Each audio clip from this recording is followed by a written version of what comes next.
Hello friends, हाय। आप कैसे हैं? आप देख रहे हैं हमारा चैनल जिसका नाम है क्रिएटिव हेल्प। और आज हम बात करेंगे सोशलिज़म के बारे में, क्रिएटिव स्टडी। और आज हम बात करेंगे सोशलिज़म्स के बारे में कि सोशलिज़म्स है क्या।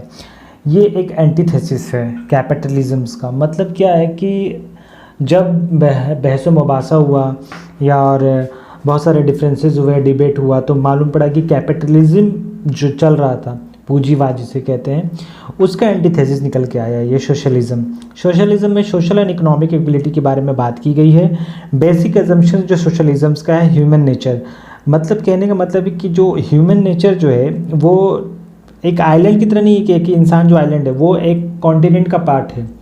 अब मैं आपको बताता रहता हूँ कि सोशलिज़म एक ऐसा हैट है, एक ऐसी टोपी है जो अपना शेप चेंज कर चुकी है क्योंकि इसे हर लोग पहन रहे हैं। ठीक है, तो ये एक बहुत ही मशहूर कहावत है कि सोशलिज़म अपना ये अपनी जो वैल्यू है वो खोती जा रही है। और इसके पीछे बहुत सारे रीजंस थे कि जो कंट्रीज़ जो थी उनके अलग अलग मॉडल थे। जैसे पर्सन स्पेसिफिक मॉडल थे। जैसे रीजंस क्या कहा जाता है कि consider the hat which loss the hat. तो यही रीज़न बताया जाता है कि they are endless variety of socialisms. बहुत सारी वैरायटी थी सोशलिज़म्स की और उस हर स्पेसिफिक कंट्री के पास उनका अलग अलग मॉडल था। अब जैसे मान लीजिए कि मैं लिबरलिज़म्स के बारे में बात किया जाता है। लिबरलिज़म को मेटा आइडियोलॉजी भी कहा जाता है। कहने का मतलब ये है कि बहुत सारे स्कूल्स ऑफ थॉट हैं जिसके अंदर में ये बोला गया है कि ये जो है शेप को हम रिकॉग्नाइज कर रहे हैं। जैसे it is a shape which despite of existence of multiple variety of socialisms. तो जो मैंने आपको पहले बता चुका हूँ, तो इसके एजम्पशंस क्या है सोशलिज़म्स की कि ह्यूमन नेचर, जो सबसे पहला है ह्यूमन नेचर। इसका मतलब क्या होता है कि जो no man is an island, एक कोई इंसान आइलैंड की तरह नहीं है, वो एक कॉन्टिनेंट का पार्ट होता है। ठीक है, और उन्होंने एक बहुत सारे जैसे कि पॉजिटिवनेस ऑफ इंडिविजुअलिज्म के बारे में बात की। ठीक है, मेन को बताया कि वो एक एसेंशियल सोशल नेचर है उसका। ठीक है, तो इन सब चीज़ों के बारे में उसके अंदर बात हुई थी सोशलिज़म्स के बारे में। अभी क्या है कि जैसे सोसाइटी के बारे में बात हो रही थी कि सोसाइटी क्या है। सोसाइटी का सबसे बड़ी बात किया, जैसे एसेंशियल ऑफ नेचर के बारे में। Society is the prior to the man की सबसे पहली प्रायोरिटी सोसाइटी है जिसके अंदर कोई कॉन्फ्लिक्ट ना हो मैन और सोसाइटी के बीच में। तो ये होती है सोशलिज़म्स के बारे में। फिर उन्होंने स्टेट के बारे में बात की। उन्होंने कहा कि स्टेट है ना एक ऐसा इंस्टीट्यूट है जहाँ पे सोशलिस्ट हैव डिसएग्रीमेंट। जो सोशलिस्ट है ना उनके डिसएग्रीमेंट रहेंगे। ठीक है, अब डिसएग्रीमेंट जैसे सोशलिस्ट की जो बिलीव है कि जो स्टेट है वो एज ए इंस्ट्रूमेंट की तरफ अचीव करता है सोशलिज़म्स को। मतलब ये है कि state required to achieve the socialism. तो मतलब ये अच्छा, यहाँ पे फिर हमारे आ गया कि concept of equality, socialism, economic inequality. फिर सिंडिकलिज़म्स के बारे में हम बात करेंगे। उससे पहले हम अचीविंग ऑफ सोशलिज़म्स के बारे में बात। अचीविंग ऑफ सोशलिज़म्स का मतलब क्या होता है? अचीविंग ऑफ सोशलिज़म्स का मतलब होता है इवोल्यूशनरी सोशलिज़म। मतलब एक तो दो तरह के होते हैं, एक रिवोल्यूशनरी सोशलिज़म। अगर हम सोशलिज़म को इवोल्यूशनरी पा सकें या सोशलिज़म को रिवोल्यूशनरी पा चुके, मतलब कि रिवोल्ट करके। रिवोल्यूशनरी मतलब वायलेंस मीन्स से, या इवोल्यूशनरी का मतलब होता है पीसफुल कॉन्स्टिट्यूशनल मीन्स में।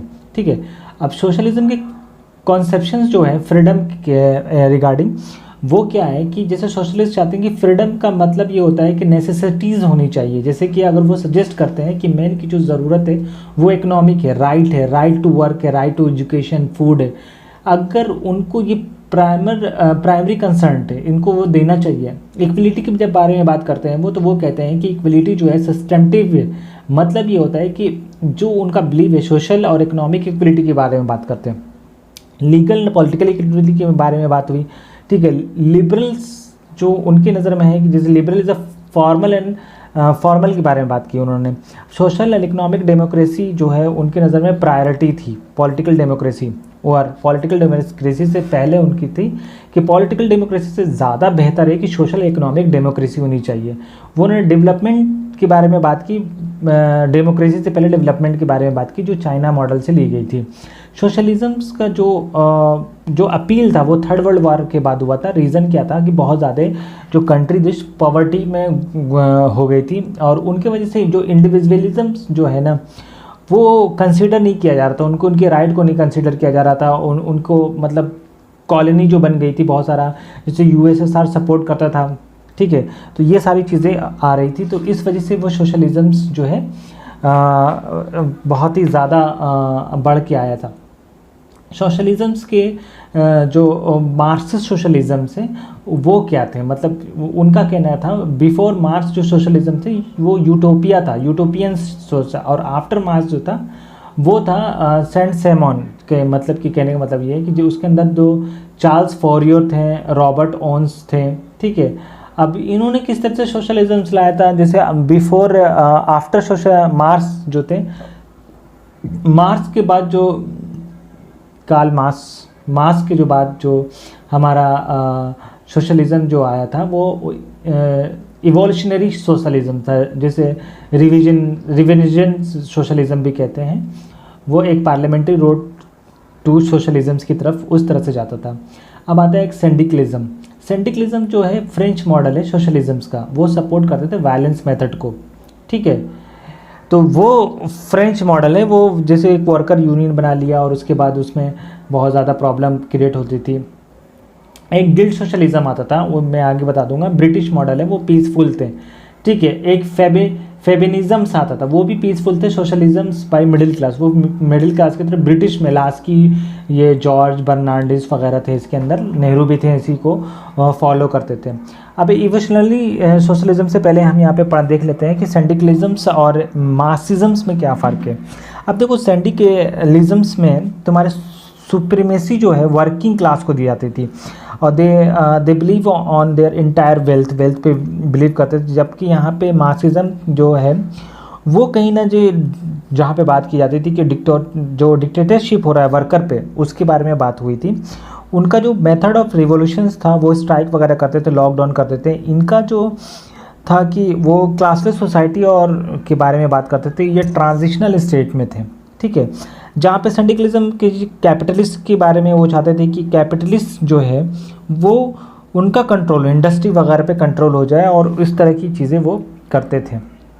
गिल्ड सोशलिज्म्स के बारे में बताया कि ये सिमिलर है मार्क्सिस्ट के एज वेल एज, बट इसमें क्या डिफरेंस है थोड़ा सा, ठीक है। अब गिल्ड सोशलिज्म्स में नॉट कि वर्कर जो यूनियन पे ही ज़्यादा कंसंट्रेशन नहीं था, बल्कि यूनियन जो थी ऑल इकोनॉमिक इंटरेस्ट पे, like consumer, capitalist union, teacher union, engineer union, ये सारी चीज़ें वर्कर यूनियन के अलावा भी सारी चीज़ों पे बात होती थी वहाँ पे। अब देखो फेबिनिज़म्स जो है वो most democratic type of socialism से। फेबिनिज़म्स का मतलब ये होता है कि उसकी जो वर्कर की जो कंसल्टेंसी को है ना वो अहम मेंटेन करके रखते थे इसके अंदर, जिसको वो अपनी ज़रूरत की जो गोल होता है उसको अचीव कर पाए।